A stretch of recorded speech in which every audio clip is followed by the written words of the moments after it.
Alam niyo ba na ang hari ng NBA na si LeBron James at ang buong Cleveland Cavaliers ay minsan ang nanakawan ng taong kanilang pinagkatiwalaan? Noong 2016 ay naghahabol ang Cavs sa finals matapos malugmok sa 3-1 series disadvantage laban sa defending champion na Golden State Warriors.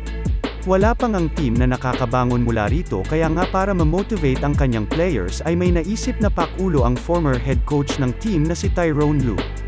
Nangolekta ito ng $200 o 11,000 pesos sa lahat ng nasa locker room kasama na ang GM pati na rin ang owner ng team. Itinago niya ito sa kisame ng locker room at sinabing makukuha lang nila yun kapag nakabalik sila dito sa Game 7 Nanograms Finals.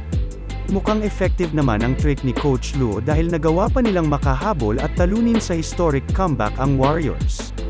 Pero kahit paabala ang iba dahil sa celebration at tuwa ng pagkapanalo ay hindi nakalimutan ni King James ang naging usapan ng team. Pagkatapos kasing manalo ay hinanap nito ang pera pero nagulat siya nang wala ito sa pinaglalagyan at walang nakakaalam kung saan ito napunta. Naiwan ngang misteryo ito sa team pero matapos ang 7 years ay nakakatawang inamin ni Ty Lue na siya talaga ang salarin sa pagkawala ng pera. Na-scam ka na rin ba tulad ng ginawa ni Coach Ty Lue? Comment down below.